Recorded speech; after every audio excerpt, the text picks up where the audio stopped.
हे असल्यामुळं अनेक नागरिकांचे प्रश्न इथं प्रलंबित होते. ते आता ह्याच्या पुढे मार्गी लागतील असा आत्मविश्वास आहे. मुळात हा कसबा एरिया हा जो प्रभाग आहे हा पूर्वीपासून भाजपचाच आहे.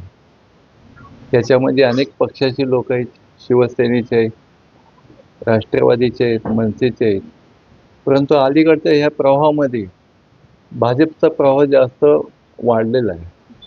त्याच्यावर भाजपचा हा कल असा आहे की आता लोकांची विकासाची कामं व्हायला लागली, की एखाद्या व्यक्तीकडे कॉर्पोरेटरकडे गेलं किंवा असं असं आमचं काम आहे तर ते आत्मविश्वासाने ते लोक करतात. इतर लोकांसारखं की नुसतं आश्वासनं करतो, येतो, या तुम्ही मग भेटतो, नंतर करतो, असं हे नाही. भाजपचा आत्मविश्वास आहे की गेलं की काम. उदाहरणार्थ आता हेमंतजी रासने आमदार 2-3 प्रकारची आमची संस्थेची सुद्धा कामं होती ती त्यांनी केली आणि अतिशय एक चांगल्या प्रकारचं वातावरण सध्याच्या ह्या प्रवाहामध्ये चांगलं वातावरण निर्माण झालं आहे आणि याच्यापुढे अधिकाधिक चांगली कामं होतील भाजपच्या या कारकिर्दीमध्ये असा पूर्ण आत्मविश्वास आहे. माझं नाव आहे प्रसाद सुनील साप्ते. मी या प्रभागातील रहिवासी आहे. आत्ता जर बघितलं तर आपल्या केंद्रामध्ये राज्यामध्ये भाजपचंच सरकार आहे आणि इथं बऱ्यापैकी भाजपचंच वार आहे आणि आमच्या प्रभागातील उमेदवार छोटू वडके, तसेच गणेश बिडकर, कल्पना भैरट आणि यादव हे बहुमताने इथं निवडून येतील असं मला वाटतं.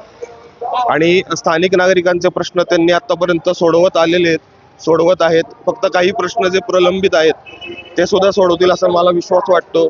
सार्वजनिक मुतारी वगैरे, स्वच्छता, या गोष्टी इथं जर बघितल्या तर थोड्या सोडवल्या पाहिजेत असं मला वाटतं आणि त्यांनी नक्कीच सहकार्य करतील अशी मला मनापासून सांगतो.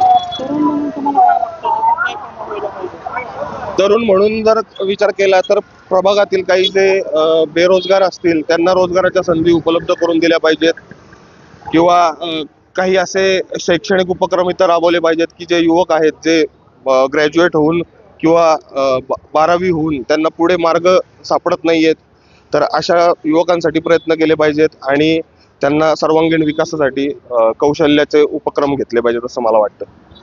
वर्षा वडके, प्रभाग क्रमांक 24. आमच्या इथून गणेशजी बिडकर जे आज खूप वर्ष, 50 वर्ष जवळजवळ राजकारणात आहेत, तर त्यांच्या नेतृत्वाखाली आत्ता हे जो प्रभाग आहे आमचा 24 नंबरचा, त्याच्यामध्ये स्वतः गणेशजी बिडकर, त्यानंतर देवेंद्र वडके, उज्ज्वलाताई यादव आणि कल्पना मामी बहिरट असे 4 उमेदवार आहेत. आणि हा सगळा माझा भाऊ वगैरे जो आहे आत्ता निवडणुकीसाठी उभा, तर तो गणेशजी बिडकर जे आहेत त्यांच्या मार्गदर्शनाखालीच हा कार्यकर्ता म्हणून तयार झालेला आहे आणि त्यांच्याबरोबर काम करून त्याला इथल्या प्रत्येक समस्यांची, इथल्या लोकांच्या ज्या काही कोणत्याही समस्या असून देत त्याची त्याला पूर्णपणाने जाणीव आहे.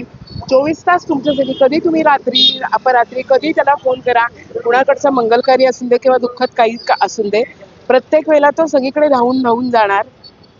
कुठल्याही ह्याच्यासाठी कुणालाही काही मदत पाहिजे असेल तर तो सगळीकडे असतो आणि सगळ्यांचा आमचा ठाम विश्वास आहे की तो बहुमताने विजयी होणार आणि सगळीकडे कमळच फुलणार.